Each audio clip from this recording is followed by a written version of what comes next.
Raider Nation, what's going on? It's Mitchell Renz here, host of the Raiders Report, with some major head coaching rumors from NFL insider Ian Rapoport. Also, near the end of today's show, I'm going to tell you what are the chances that Pete Carroll keeps his job, because I have been hearing, not sources, I haven't been hearing from people, just been seeing around social media, hey, Raiders played well against the Texans. I talked about it on Overreaction Monday, and if the Raiders beat the Giants and Chiefs, I've been seeing people talking about, should the Raiders keep Pete Carroll? I'm going to tell you what one of my sources told me on the chances of Pete returning. Before I get into all that, though, let's start this show with the reason why you clicked into this video. Major rumors from Ian Rapoport, and he said, quote, "It's safe to say that Pete Carroll's future is in doubt." He also went out and said that Pete handpicked his quarterback, Geno Smith, and he's been one of the worst in the NFL. And I know because Geno Smith has been so bad, it has rubbed Raiders ownership the wrong way.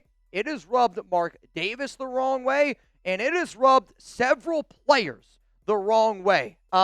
Raiders also fired Chip Kelly, and they fired Tom McMahon. So when certain dominoes start to fall and certain scapegoats are being made, and yet not all other players and coaches are being held accountable, it just rubs certain people in that organization the wrong way. And, let's face the facts here.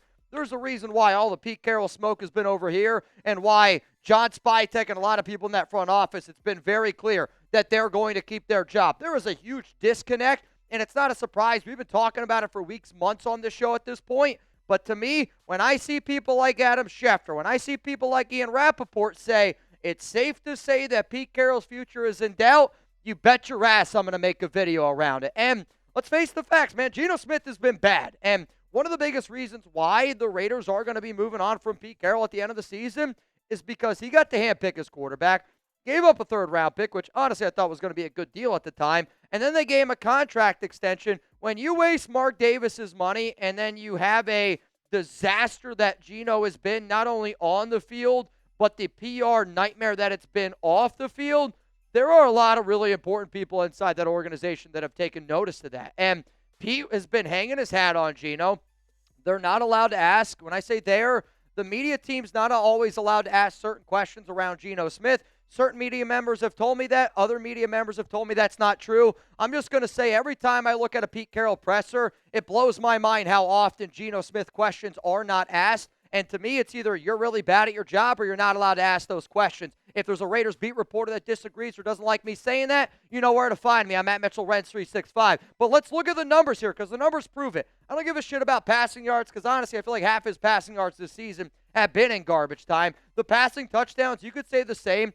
There's one thing I will give Geno a little bit of credit for. He has been playing better of late, and I do think he looks a little bit more confident in the Greg Olsen offense, but that, to me, is more the fact of they've been able to run the football a little bit more effectively with the Greg Olsen offense. But you're dead last in the NFL in interceptions, tied with Tua Tagovailoa with 15. Your QBR, out of 32 qualifying quarterbacks, you're 30th. Quarterback rating, 32. I mean, let's just face the facts. Geno Smith has been one of the worst quarterbacks that the Raiders could have possibly brought in. But not only did you bring him in to help you win games, you brought him in to be a leader on and off the field. You named him a team captain. So when you have all of that added to the equation, and you know that Geno Smith doesn't want to be a part of this organization next year, and he's going to cost Mark Davis $18.5 million, it's just hard for this team, this organization, players, coaches, front office members, to really trust Pete Carroll knowing what is best for the Raiders going forward. So here's my question to you. It's a hell of a question, isn't it? Who's more to blame for the Raiders' struggles this season? Who's more to blame for the 2025, the Pete Carroll Raiders? Who's more to blame? Type PC for Pete Carroll, type GS for Geno Smith. My answer is going to be coming up here after this YouTube ad break. The reason why the answer is Pete Carroll, it's because it was Pete's decision to go out and get Geno. And yes, Geno Smith, I would say, has been the number one reason why we have lost football games during the season. But when you really look at the makeup of Pete being hired from February to where the Raiders are at now, Pete's job was to win games and get Raider Nation on board. Between poor coaching decisions, poor personnel decisions, the moving players where you don't need to move them, not playing players properly, changing what your offensive coordinator, changing what your defensive coordinator does on a weekly basis is the biggest reason why Pete Carroll's going to go down in the history books as being the worst Raiders head coach of all time. And I hate saying that because I know Pete's a good dude. But if you disagree with the statement of Pete Carroll and the 2025 Raiders being the worst team that you've ever seen, I really encourage you to look at the numbers a little bit closer. And I encourage you to look at what they had this offseason. Top 2 money in salary cap space, 12 draft picks. When you fail this bad and you have all that and you go get your quarterback, you're down there for the worst head coach of all time in Raiders history. And the other reason that's very important is the guy who's going to make decisions. Now, don't get me wrong. Mark listens to a bunch of people. And I got some good friends that are good friends with a few of the Raiders owners that they like to talk. They like to play games during the weekend. And, they shoot the shit a lot. Mark Davis is listening to several people inside of that Raiders building. Tom Brady, I would say, is probably the loudest person in Davis's ear because, again, Mark invested in Tom. Tom wants to be a little bit more of an impact owner, if you will, in the Raiders' decision-making because his pocket is also being impact. But at this point, there are people, I want to be very clear on that, there are Raiders owners, there are Raiders front office members that are rooting for the number 1 overall pick.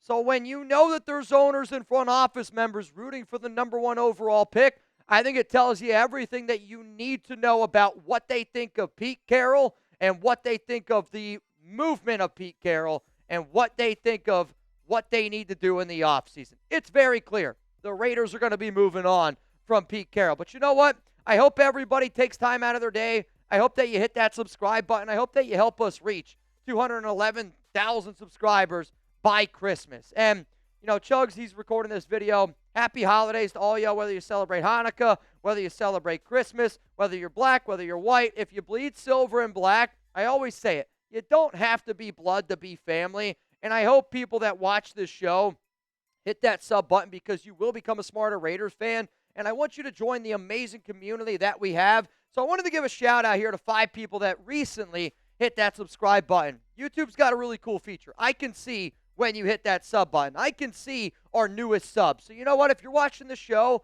and you've never hit that sub button, there's a chance you can get a shout out here. I don't know what the chances are, but I do want to show some love to Debo, Julio, James, get a pick, Rudge, and Nav4. Thank you so much for hitting that subscribe button, and thank you for joining the Raiders Report family. Coming up next here on the program, what are the chances that Pete Carroll keeps his job?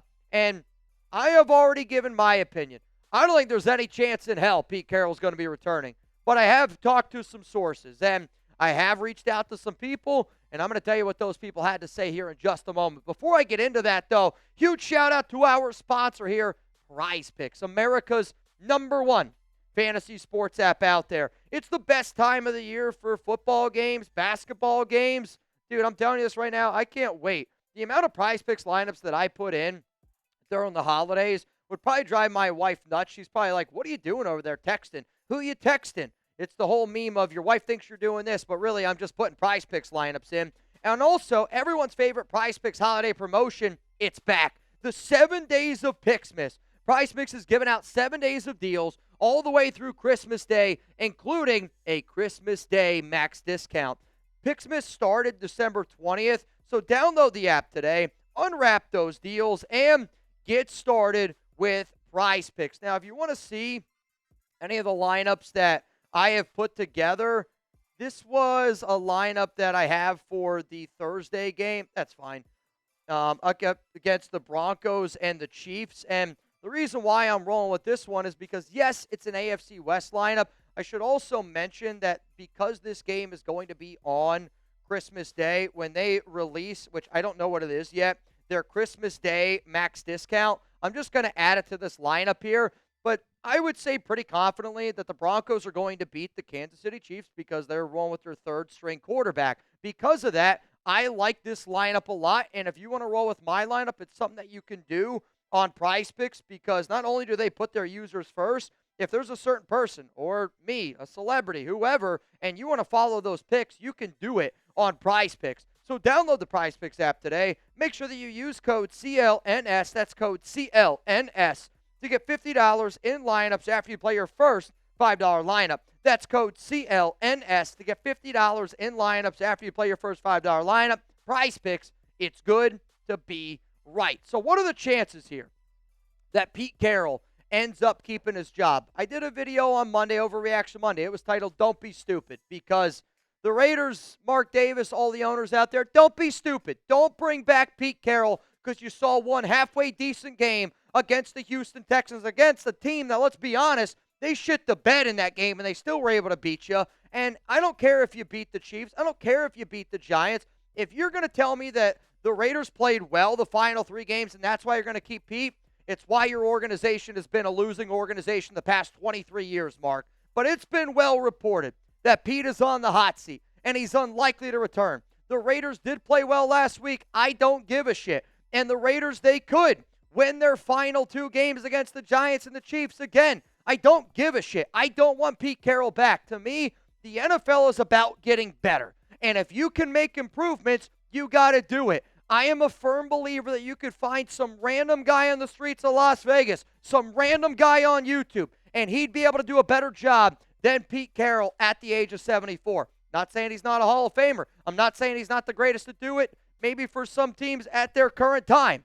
But in 2025 and 2026, if you think Pete Carroll is the best head coach the Las Vegas Raiders can do, Mark, the only reason why you're saying that is because you're paying him money. And if $30 million is the reason why you're keeping Pete Carroll, I don't know how the hell you even made as much money as you did running this organization. So be honest with me here. What are the chances that Pete Carroll keeps his job? Scale it from 0 to 10. 0, there's no chance he keeps his job. 100, you're probably Hondo Carpenter. Let me know down below the chances Pete Carroll keeps his job. I'm going to sit up here and I'm going to go, it's a 0% chance that Pete keeps his job. If we just wanted to be, football, because I did say there's a 0% chance the Raiders traded for Devontae Adams, let's go 0.01% that Pete Carroll ends up keeping his job, right? Because you can't look at this team and you can't see any improvement. And, that's where I look at this team and I go, if you're going to go a full-on rebuild, tell me where the Raiders have gotten better. Tell me a single player that you think has improved under the tutelage of Pete Carroll. And then you got to look at what the Raiders need to do. You need to be able to find a quarterback. Pete's already shown you that he's a failure at that. Got to be able to build an offensive line. Pete and him and his son have already showed you that they have failed at that. So you've already seen that Pete failed in the draft. You already saw that Pete failed in free agency. Why would you give him another opportunity to do it? And I know that sometimes it takes multiple years, and I hear you loud and clear to the Pete Carroll believers out there. But when you fail as bad as what he has failed, I don't know how you say to bring him back. So there is a chance, based on people that I have talked to, that they keep him as an advisor. And some of y'all have probably heard the rumors about, hey, Pete, are you willing to retire? And the retiring route is more of, hey, we could keep you as an advisor if you're willing to retire with this team. But to me, 0.01% chance, even if the Raiders finish the season 4-13. But here's why the Raiders aren't going to keep Pete. The first reason is several owners are ready to move on. I'm not going to tell you which owners that my friends have talked to, but I know that there are Raiders owners. I don't know if it's Brady, and I don't know if it's Mark Davis, but there are Raiders owners that are ready to move on. Several front office members want change. And when several front office members want change, then you also got to be able to think about this. There's a lot of guys in that front office that their name is tied to Pete Carroll.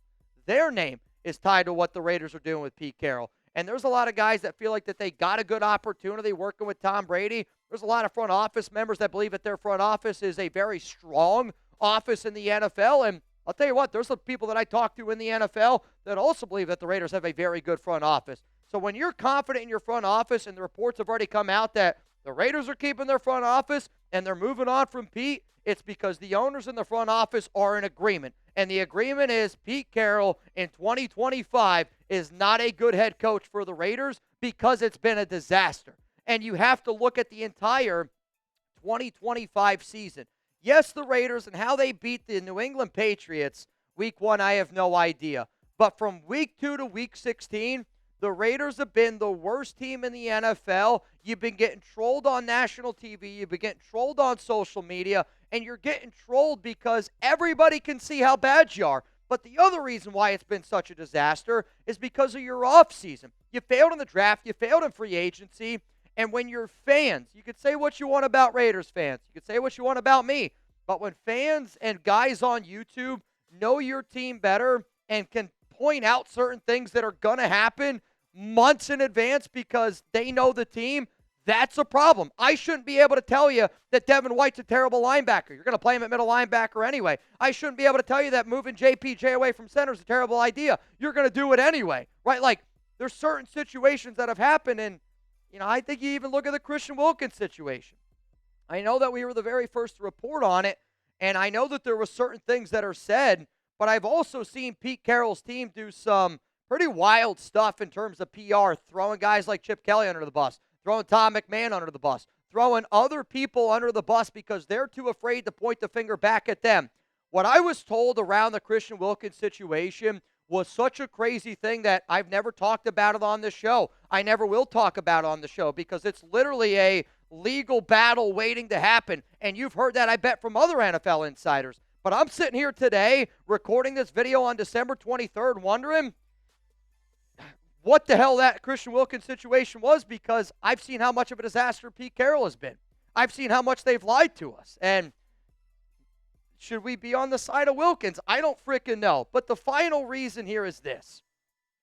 You can't rebuild the 74-year-old head coach, and that's clear as day.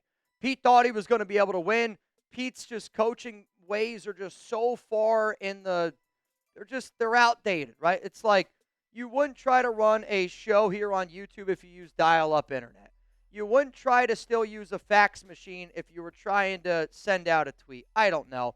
But that's what Pete Carroll is. It's outdated. And in this time, you need to find a way to rebuild because it doesn't make any sense to even try to rebuild with a 74-year-old coach. Because what? You get it going in the right direction, and then he's got to retire anyway. So all I ask the Raiders to do is please be smart, move on from Pete Carroll, and this is why they're going to end up doing it. So before I get out of here, though, I do want to show some love to two bright spots. There's been some other bright spots. I want to show some love to Genty. That's why I wore the shirt today. But Brock Bowers and Max Crosby, the two players that ended up making the Pro Bowl for the Raiders. And I want to be clear, these were the only two players deserving of the award.